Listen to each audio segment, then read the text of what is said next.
the Odyssey. Please open your books to page 950. The Odyssey. First of all, you probably want to know that an Odyssey is a journey. And so this is a story of Odysseus' journey home. Where's he going home from, you might wonder? Well, see, the Odyssey, what we're about to read, is a sequel. It's a very famous sequel. The first part of the Odyssey is actually called the Iliad. Iliad is another way of saying the Trojan War. So the first half of this story, which covers 10 years actually, is called the Trojan War.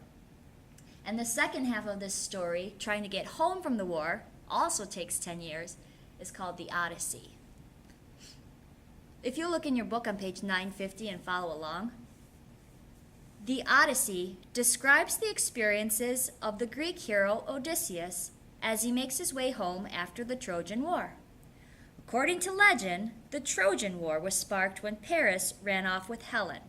So here's Paris, and he steals Helen, who was the queen of Greece, and he steals her. And he takes her back to his land, and he's going to keep her. But the king kind of didn't really like that, so he was going to get him back. And so she is said to have a face that launched 1,000 ships, because they wanted to get her back. So it took 1,000 ships of soldiers to go get her and bring her back. When they did that, this was also the famous story. The Trojan War ends when the Greeks build this big wooden horse and they pretend to give up. And instead of giving up, though, they all climb inside this wooden horse. And they put this horse outside the Trojans' gate, and they go, "We give up. Here's a big present for you," and stuff, because we give up and stuff. And they're like, "Oh, cool." So they drag this big horse inside, and then they have a big old party. And all the Trojans drink a lot of wine and stuff and get wasted, and they're like, "Yay, we're awesome, and we won, yay." And then when they're drunk, these guys jump out of the ship and they kill them all, and then they say, "Ha, psych, we won." And that's the Iliad. So now we're trying to get home. So it says, a Greek force attacked Troy, which is modern-day Turkey, to recapture her, and was finally victorious after 10 years of fighting. So the first one, the Iliad, is a 10-year story, and now this is the Odyssey, which is the journey home, and it's also a 10-year story. 10 years! Look where it says, meet the author, Homer, please. Homer is the legendary poet credited for writing the Iliad and the Odyssey. Their length and scope, gripping stories, imagery, and style have captured readers' imaginations for almost 3,000 years. Like, that is so long. If Jesus lived, he lived 2,000 years ago. So this is 800 BC, 800 years before the birth of Christ, if you believe in that sort of thing, before the current era. Okay, the Odyssey. We're on page 951. The Adventures of the Odyssey. In the opening verses, Homer addresses the muse of epic poetry. He asks her to help in telling the tale of Odysseus.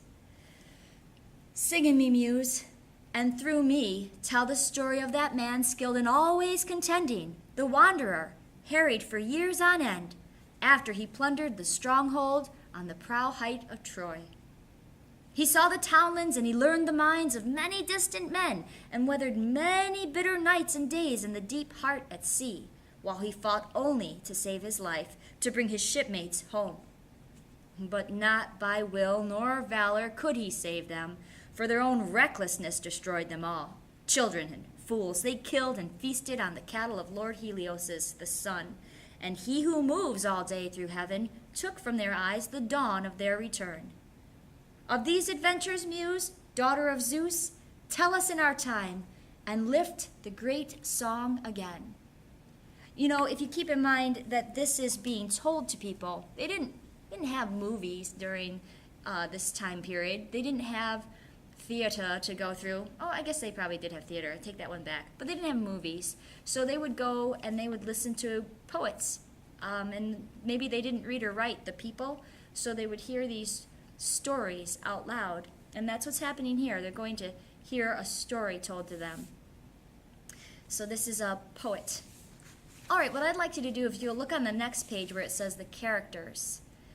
It starts with Alcinous, king of Phaeacians, Odysseus, the king of Ithaca. I'd like you to take from your binder piece this piece of paper that says, what does it say?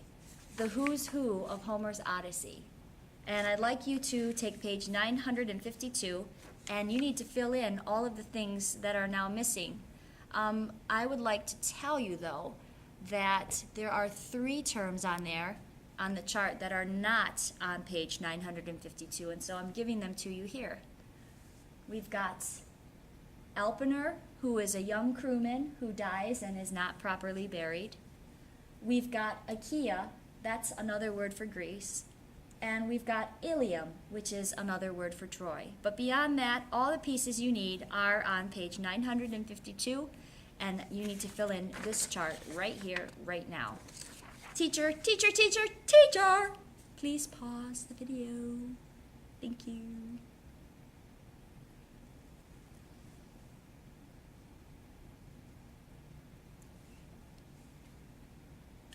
Are you, okay, you're back? All right then.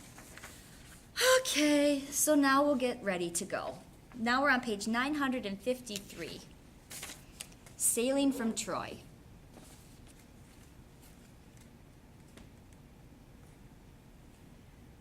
"10 years after the Trojan War, Odysseus departs from the goddess Calypso's island. He arrives in Phaeacia, ruled by Alcinous. Alcinous offers a ship to Odysseus and asks him to tell of his adventures." All right, I got to clarify for you. This is crazy, but this part of the story that we're starting in is actually the middle part of the story. So, okay. So here we are in the story, and he has finally escaped from everywhere he's going to escape. And he's at this place called Phaeacia. And they say, "Dude, where have you been?" And then the rest of the story is a flashback. And so we're now going to go in a flashback, and he's going to tell all of the adventures that he's had that's gotten him to this place. And then part 2 of the Odyssey, when we get to that, is when he will now go and try and take his home back. So now we're in the middle of the story. We're going to flash back to the beginning of this story to hear what's happened to get him to this point. Okay. "I am Laertes' son, Odysseus. Men hold me formidable for guile in peace and war. This fame has gone abroad to the sky's rim. My home is on the sea mark of Ithaca, under Mount Neon's windblown robe of leaves, in sight of other islands, Dulichium, Cyme, wooded Xanthus, Ithaca being the most lofty in that coastal sea, and northwest, while the rest lie east and south. A rocky isle, but good for a boy's training. I shall not see on earth a place more dear, though I have been detained long by Calypso, the loveliest among goddesses, who held me in her smooth caves to be her heart's delight, as Circe of Aea, the enchantress, desired me and detained me in her hall. But in my heart I never gave consent. Where shall a man find sweetness to surpass his own home and his parents? In far lands he shall not, though he finds a house of gold. What then of my sailing from Troy? What of those years of rough adventure weathered under Zeus? The wind that carried west from Ilium brought me to Ismarus, on the far shore, a strong point on the coast of the Cecones. I stormed that place, and I killed the men who fought. Plunder we took, and we enslaved the women to make division, equal shares to all. But on spot I told them back, and quickly, out to sea again. My men were mutinous fools on stores of wine. Sheep after sheep they butchered by the surf, and shambling cattle feasting, while fugitives went inland, running to call to arms the main force of the Cecones. This was an army trained to fight on horseback, or, where the ground required, on foot. They came with dawn over that terrain like leaves and blades of spring. So doom appeared to us, dark word of Zeus for us, our evil days. My men stood up and made a fight of it, backed on the ship with lances kept in play from bright morning through blaze of noon, holding our beach, although so far outnumbered. But when the sun passed toward the unyoking time, then the Achaeans, one by one, gave way. 6 benches were left empty in every ship that evening when we pulled away from death. And this new grief we bore with us to sea. Our precious lives we had, but not our friends. No ship made sail the next day until some shipmate had raised his cry 3 times for each poor ghost unfleshed by the Cicones on that field. Okay, so let's just quickly clarify what just happened here. First of all, he describes how much he loves his homeland, and that's nice. And then he says, and I love my homeland a lot, even though I've been with some lovely people. And he mentions Calypso and Circe. These are goddesses who desired him and whom he had affairs with. It was very heroic in this time period for men to sleep around. And so he slept with Circe, a goddess, and he slept with Calypso. And he couldn't help it. They wanted him, he says. What he says is, they desired me, and they detained me in her hall, but in my heart, I never gave consent. So he says that he was with these women, but he didn't actually love them. Yeah, okay. Then he talks about how when they were on their way home, they were going to stop, and they just needed to get some supplies. So they stopped at the Cicones, and they got some water, and they enslaved some women, and, the regular. And then he said to his men, come on, let's go, let's get out of here, let's go home. And they said, no. And his men wanted to stay behind and drink and party, and that's what they did. And while they did that, the Cicones had some other men sneak to the other main settlement and tell the people, hello, we need some help. And then they came back with reinforcements, and they fought the Greeks, and they beat them. And he mentions, Odysseus says how they lost 6 benches were left empty on every ship. Probably a bench could fit maybe 20 guys. There may be couple hundred guys on a boat, and so if they lost 6 benches, think about how many guys that might be. So because they didn't stay, because they stayed and they didn't just get in the boat and leave, Zeus let them get slaughtered by the Cicones. Okay, so now we are leaving there. Line 70, the Lotus Eaters. Now Zeus, the Lord of Cloud, roused in the north a storm against the ships, and driving veils of squall moved down like night on land and sea. The bows went plunging at the gusts, sails cracked and lashed out strips in the big wind. We saw death in that fury, dropped the yards, unshipped the oars, and pulled for the nearest lay. And then 2 long days and nights we lay offshore, worn out and sick at heart, tasting our grief, until a 3rd dawn came with ringlets shining. And then we put up our mast, hauled sail, and rested, letting the steersman and the breeze take over. He talks about how Zeus got pretty ticked off at them for what they did to the Cicones. And so Zeus punished them by sending storms for 2 days. But on the 3rd day, it was all good again. Line 82. I might have made it home safely that time, but as I came round Malea, the current took me out to sea. From the north, a fresh gale drove me on past Cythera. 9 days I drifted on the teeming sea before dangerous high winds. Upon the 10th, we came to the coastline of the Lotus Eaters, who lived upon that flower. We landed there to take on water. All ship's companies mustered along for the midday meal, and then I sent out 2 picked men and a runner to learn what race of men that land sustained. And they fell in soon enough with the Lotus Eaters, who showed no will to do us harm, only offering the sweet lotus to our friends. But those who ate this honey-eyed plant, the lotus, never cared to report nor return. They longed to stay forever, browsing on that native bloom, forgetful of their homeland. As I drove them, all 3 wailing to the ships, tied them down under the rowing benches, and called to the rest, all hands aboard! Come, clear the beach, and no one taste the lotus, or you'll lose your hope for home. Filling into their places by the rowlocks, my oarsmen dipped their long oars in the surf, and we moved out again on the seafaring. So he talks about how they ended up at this place where this flower was, and that the people loved it, and that it made them kind of feel like really relaxed, dude. Like they could live in their parents' basement forever. Oh. the Cyclops. Moment mal bitte. Okay. The Cyclops. In the next land we found were Cyclopes, giants, louts, without law to bless them. In ignorance, leaving the fruitage of the earth and mystery to the immortal gods, they neither plow, nor sow by hand, nor till the ground, though grain, wild wheat, and barley grows untended, and wine grapes in clusters ripen in the heavens' rains. Cyclopes have no muster and no meeting, no consultation or old tribal ways, but each one dwells in his own mountain cave, dealing out rough justice to wife and child, indifferent to what others do.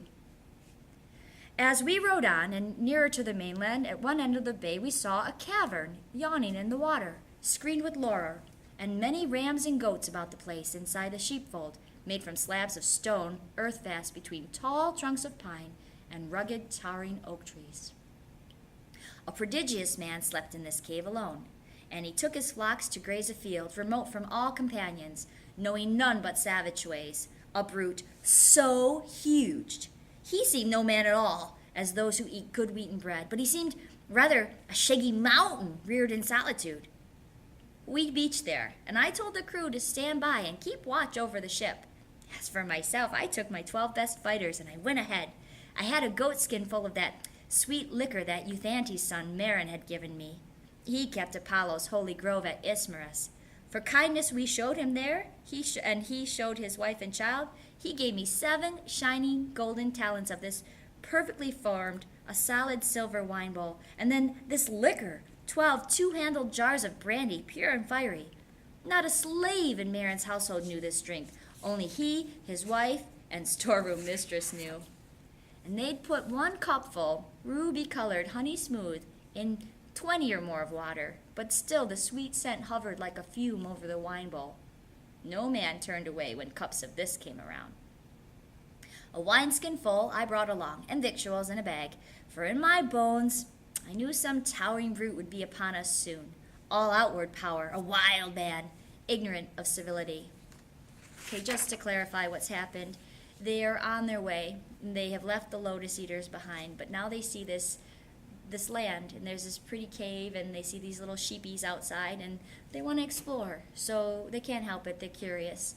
So they stop, and Odysseus takes 12 dudes, and he takes some really strong liquor with him, and some food, and they go exploring.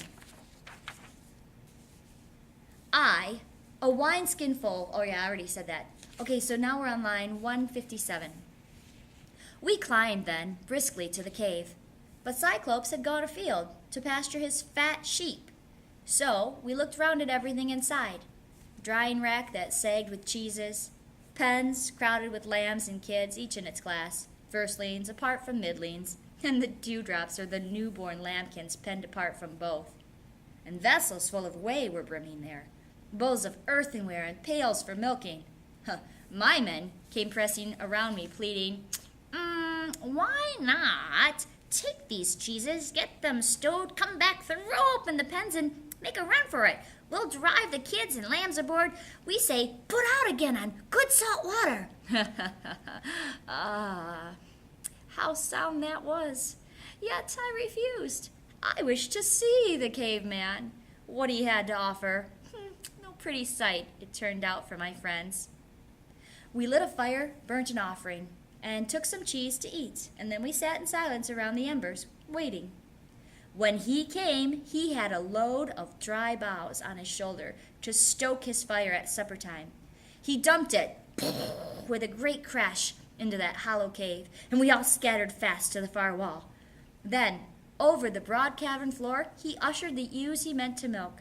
He left the rams and the he-goats in the yard outside, and he swung high overhead a slab of solid rock to close the cave. 24 four-wheeled wagons with heaving wagon teams could not have stirred the tonnage of that rock from where he wedged it over the doorsill. Next, he took his seat and he milked his bleeding ewes. A practice job he made of it, giving each ewe her suckling, thickened his milk then into curds and whey, sieved out the curds to drip in withy baskets, and he poured the whey to stand in bowls cooling until he drank it for his supper. When all these chores were done, he poked the fire, heaping on the brushwood. In the glare, he saw us. "Oh, strangers," he said, "who are you and where from?" Yeah, because he's like Arnold Schwarzenegger. Yeah, okay. What brings you here in seaways? A fair traffic? Or are you wandering rogues who cast your lives like dice and ravage other folk by sea? We felt the pressure on our hearts in dread of that deep rumble that mighty man. But all the same, I spoke up in reply. We are from Troy, Achaeans blown off course by shifting gales on the great South Sea, homeward bound, but taking routes and ways uncommon. So the will of Zeus would have it. We served under Agamemnon, son of Artreus. The whole world knows what city he laid waste, what armies he destroyed. It was our luck to come here. Here we stand, beholden for your help, or any gifts you give, as custom is to honor strangers. We would entreat you, great sir, have care for the gods' courtesy. Zeus will avenge an unoffending guest. He answered this from his brute chest unmoved. You are a ninny! Or else you come from the other end of nowhere, telling me to mind the gods. We Cyclopes care not a whistle for your thundering Zeus, or all the gods in bliss. We have more force by far. I would not let you go for fear of Zeus, you or your friends, unless I had whim to. Tell me, where is it now? You left your ship? Around the point or down the shore, I wonder? He thought he'd find out, but I saw through this, and with a ready lie, I answered, My ship? Poseidon, Lord, who sets the earth a-tremble, broke it on the rocks at your land's end. A wind from seaward served him and drove us there. We are survivors, these good men and I. Neither reply nor pity came from him, but in one stride he clutched at my companions, and he caught two in his hand like squirming puppies, and he beat their brains out, spattering on the floor, and he dismembered them to make his meal, gaping and crunching like a mountain lion. Everything, innards and flesh and marrow bones, and we cried aloud, lifting our hands to Zeus. Powerless, looking on this appalled. But Cyclops went on filling his belly with man-flesh and great gulps of whey. And then he lay down like a mast among his sheep. Oh, my heart beat high now at the chance of action, and drawing the sharp sword from my hip, I went along his flank to stab him where the midriff holds the liver. I had touched the spot when sudden fear stayed me. If I killed him, we perished there as well.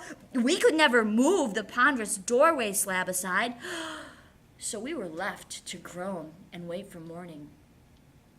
He's describing this big old giant boulder that Cyclops has put in front of his door, is blocking it, and he talked about how it would be, two big things of horses couldn't move this door slab. So the Cyclops, he's like as big as a mountain. So now, a couple guys got eaten because Odysseus refused to leave when it was time.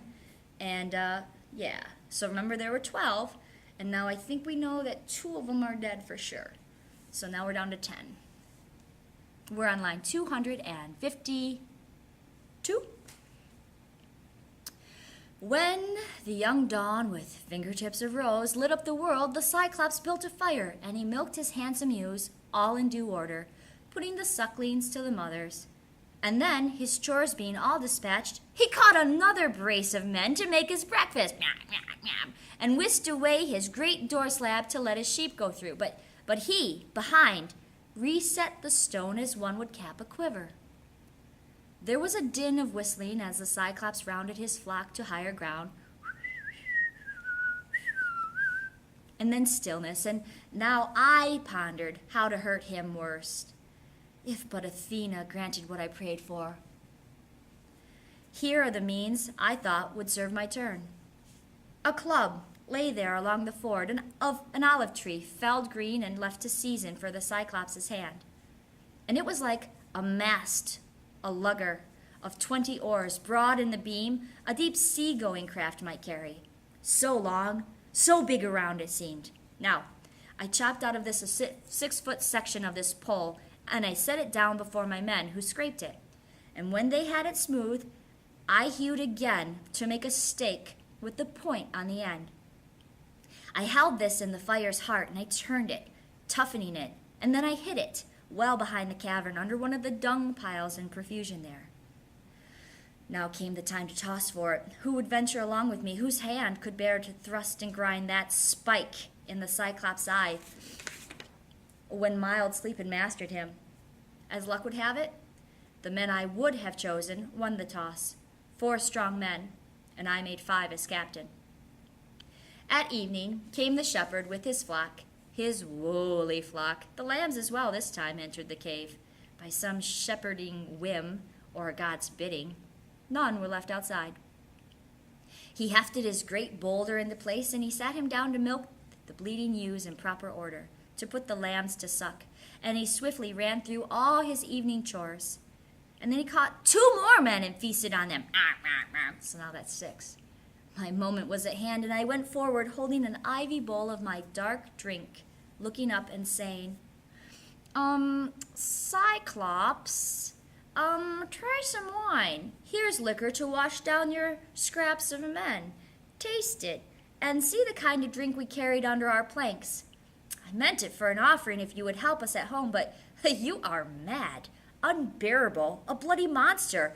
After this, will any other traveler come to see you? He seized and he drained the bowl, and it went down so fiery and smooth that he called for more. Now, what he's drinking here is this alcohol that they brought that was so potent that even if you diluted it with 20 times water to the 1 part of the alcohol, it would still knock you off on your butt. But he's just drinking it straight, and he's like, that was really good alcohol. I like it. He seized and drained the bowl. Okay, line 305. Give me another, thank you kindly. Tell me, how are you called? I will make a gift will please you. Even Cyclopes know the wine grapes grow out of grassland and loam in heaven's rain, but here's a bit of nectar and ambrosia. 3 bowls I brought him, and he poured them down, and I saw the fuddle and flush come over him, and then I sang out in cordial tunes, Cyclops, you ask my honorable name? Remember the gift you promised me, and I shall tell you. My name is Nobody. Mother, father, friends, everyone calls me Nobody. And he said, Nobody's my meat, then after I eat his friends. Others come first. There's a noble gift now. Even as he spoke, he reeled and he tumbled backward, his great head lolling to one side, and sleep took him like any creature. Drunk, hiccuping, he dribbled streams of liquor and bits of men. Now, by the gods, I drove my big handspike deep in the embers, charring it again, and I cheered my men along with battle talk to keep their courage up. No quitting now. The pike of olive, green though it had been, reddened and glowed as if about to catch fire. I drew it from the coals, and my 4 fellows gave me a hand, lugging it near the Cyclops as more than natural force nerved them. Straight forward they sprinted, lifted it, and rammed it deep in his crater eye, and I leaned on it, turning it as a shipwright turns a drill in its planking, having men below to swing the 2-handled strap that spins it in the groove. So with our brand we bored that great eye socket. White blood ran out around the red-hot bar. Eyelid and lash were seared. Tsh! The pierced ball hissed and broiling, and the roots popped. In a smithy, one sees a white hot axe head or an adze plunged and wrung in the cold tub, screeching steam, the way they make soft iron hail and hard. Just so that eyeball hissed around the spike. Pss, pss, pss, pss. The Cyclops bellowed and roared round him, and we fell back in fear. Clawing his face, he tugged the bloody spike out of his eye, threw it away, and his wild hands went groping. And then he set out a howl for Cyclopes who lived in caves on windy peaks nearby. Some heard him, and they came by divers ways to clump around outside and call, what ails you, Polyphemus? Why you cry so sore in the starry night? You will not let us sleep. Sure, no man's driving off your flock. No man has tricked you or ruined you. Out of the cave, the mammoth Polyphemus roared in answer, Nobody's tricked me, nobody's ruined me. To this rough shout, they made a sage reply. Well, if nobody's playing you foul, then there in your lowly bed, we are no use in your pain given to you by the great Zeus. So let it be to your father Poseidon, Lord to whom you pray. So saying, they trailed away, and I was filled with laughter to see how, like a charm, the name deceived them. Now, Cyclops, wheezing as the pain came on him, fumbled to wrench away the great doorstone, and he squatted in the breach with arms thrown wide for any silly beast or man who bolted, hoping somehow that I might be such a fool. But I kept thinking, how to win this game? Death sat there huge. How could we slip away? I drew on all my wits, and I ran through tactics, reasoning as a man will for his dear life, until a trick came, and it pleased me well. The Cyclops' rams were handsome and fat, with heavy fleeces and dark velvet. 3 abreast I tied them, silently together, twining cords of willows from the ogre's bed, and then I slung a man underneath the middle of each one, to ride there safely, shielded left and right, so 3 sheep could convey each man. I took, there it is. I took the woolliest, where am I then? I took the woolliest ram, the choicest of the flock, and I hung myself under his kinky belly, pulled up tight with fingers twisted deep in the sheepskin ringlets for an iron grip. So breathing hard, we waited until morning. When dawn spread her fingertips of rose, the rams began to stir, moving for pasture, and peals of bleating echoed round the pens, where the dams with others called for milking. Blinded and sick with pain from his head wound, the master stoked each ram and he let it pass. But my men, riding on the pectoral fleece, the giant's blind hands blundering never found. Last of them all, my ram, the leader came, weighted by wool and me, with my meditation, and the Cyclops patted him. And then he said, "The sweet cousin ram, why lag behind the rest in this night cave? You never lag or so, but graze before them all, and go afar to crop sweet grass, and take your stately way, leading along the streams, until at evening you run to be the first one in the fold. Why now, so far behind, can you be grieving over your master's eye? That carrion rogue and his accursed companions burnt it out when they had conquered my wits with wine. Nobody will not get out alive, I swear. Oh, there had you a brain and a voice to tell me where he may be now, dodging all my fury." So he's saying to the sheep, who's holding Odysseus right there, he says, had you a brain and a voice to tell me where he may be now, dodging all my fury? And his little sheep looks at him and he's like,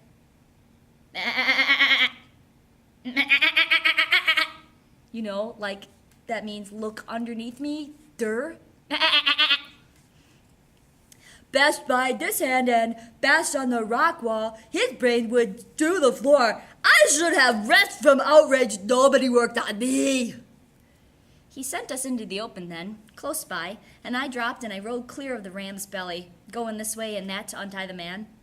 With many glances back, we rounded up his fat, stiff-legged sheep to take aboard, and we drove them down to where the good ship lay. We saw, as we came near, our fellows' faces shining, and then we saw them turn to grief, tallying those who had not fled from death. I think we counted 6 dudes, right? I hushed them, jerking head and eyebrows up. Psst. And in a low voice told them, "Load this herd. Move fast. Put the ship's head toward the breakers." And they all pitched in the loading, and then embarked and struck their oars in the sea. Far out, as far offshore as shouted words would carry, I sent a few words back to my adversary. "Oh, Cyclops, would you feast on my companions? Puny am I in a caveman's hands? How do you like it? How do you like the beating we gave you, you damn cannibal? Eater of guests under your roof? Zeus and the gods have paid you." The blind thing, in his double fury, broke a hilltop in his hands, and he heaved it after us. Ahead of our black prow, it struck and sank, whelmed in a spuming geyser, a giant wave that washed the ship's stern foremost back to shore. I got the longest boat hook out, and I stood fending us off with furious nods to all of them to put their backs into a racing stroke, row, row, or perish. So the long oars bent, kicking the foam sternward, making head until we drew away, and twice as far. Now, when I cupped my hands, I heard the crew in their low voices protesting. God's sake, Captain, why bait the beast again? Let him alone. That tidal wave he made on the first throw all but beached us. Oh, but stove us in. Give him our bearing with your trumpeting, and he'll get the range of Lababella. Aye, he'll smash our timbers and our heads together. But I would not heed them in my glorying spirit. But I let my anger flare, and I yelled, Cyclops! If ever mortal man inquire how you were put to shame and blinded, tell him that Odysseus, raider of cities, took your eye, Laertes' son, whose home is on Ithaca. At this he gave a mighty sob, and he rumbled, Oh, now comes the weird upon me spoken of old. A wizard, grand and wondrous, lived here. Telemus, some of Eurymus' great length of days, he had wizarding among the Cyclopes, and in these things he foretold for time to come. My great Ilos, and at Odysseus' hand. Always I had in mind some giant, armed in giant force would come against me here, but you, small, pitiful, twiggy, you put me down with wine, you blinded me. Come back, Odysseus, and I'll treat you well, praying the god of earthquake to befriend you. His son I am, for he by his avowal fathered me, and if he will, he may heal me of this black wound, he and no other of all the happy gods or mortal men. Few words I shouted in reply to him. If I could take your life, I would, and take your time away, and hurl you down to hell. The god of earthquake could not heal you there. At this, he stretched his hands out in his darkness toward the sky of stars, and he prayed to Poseidon. Oh, hear me, blue girdler of the islands, if I am yours indeed, if you are father. Grant that Odysseus, raider of cities, never see his home. Laertes' son, I mean, who kept his hall in Ithaca. Should destiny intend that he shall see his roof again among his family and his fatherland, far be that day, or dark the years between, and let him lose all his companions, and return home under strange sail to better days at home. In those words he prayed, and the god heard him. Now he laid his hands upon a bigger stone and wheeled around, titanic for the cast, to let it fly in the black-prowed vessel's track. But it fell short, just aft the steering oar, and whelming seas rose giant above the stone to bear us onward toward the island. There, as we ran, we saw in the squadron waiting, the trim ships drawn up side by side, and all our troubled friends who waited, looking seaward. We beached her, grinding keel in the soft sand, and waded in, ourselves on the sandy beach. And then we unloaded all the Cyclops' flock, to make divisions and share alike. Only my fighters voted that my ram, the prize of all, should go to me. I slew him by the seaside, and I burnt his long thigh bones to Zeus beyond the storm cloud, Cronus' son, who rules the world. But Zeus disdained my offering. Destruction for my ships he had in store, and death for those who sailed them, my companions. Now all day long, until the sun went down, we made a feast on mutton and sweet wine, till after sunset, in the gathering dark, we went to sleep above the wash of ripples. When the young dawn, with fingertips of rose, touched the world, I roused the men, gave orders to man the ships, cast off the mooring lines, and filling in to sit beside the rowlocks, oarsmen in line dipped oars in the gray sea. So we moved out, sad, in the vast offing, having our precious lives, but not our friends.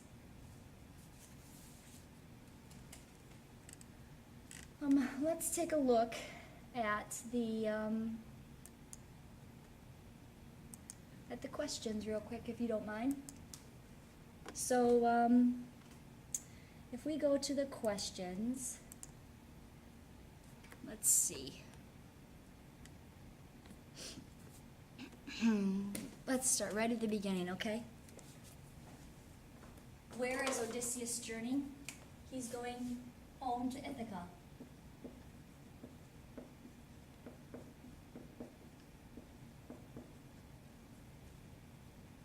Who kept him prisoner? Circe. She's a sea witch.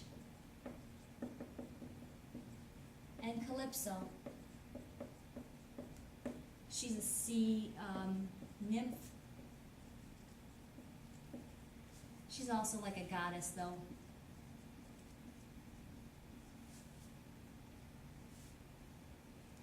How does Odysseus justify his years with Calypso and Circe?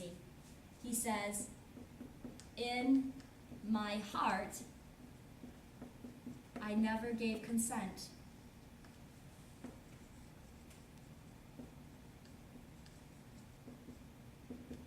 In other words, he didn't love them.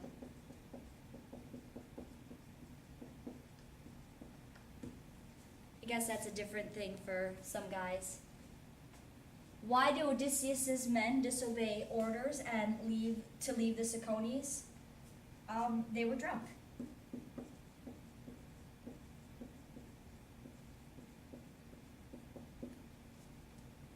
What happens to the crew members who eat the lotus? They forget about home.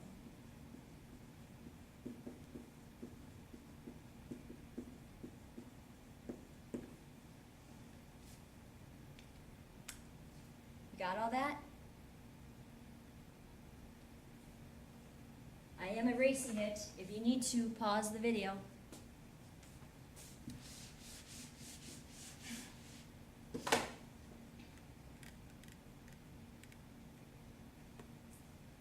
Okay, next. How does Odysseus treat the crew members who eat the lotus? He drags them to the ship and ties them up under the benches.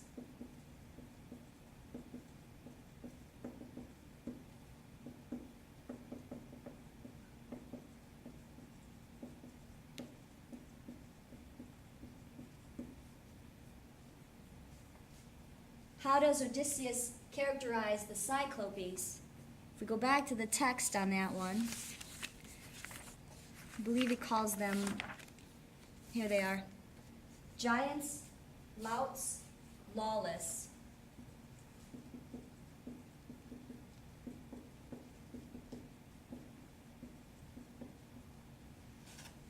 You know, I think we better add, though, just for fun, that they only have one eye.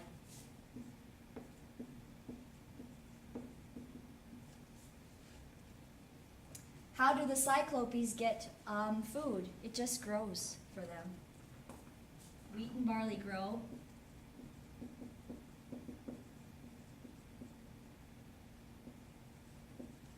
They grow in the wild. Grapes grow in the wild.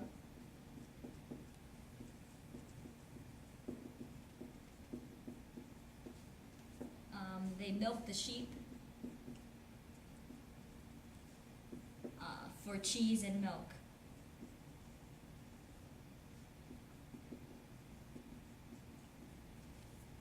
Yeah, that's pretty good. Okay, if you need to pause it, I'm erasing.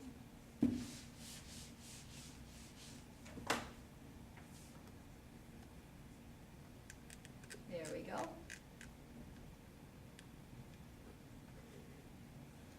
Whoa, hello. Okay. All right, next. Why does Odysseus tell the Cyclops, Polyphemus is the Cyclops' name, that he and his men are the only survivors of a shipwreck?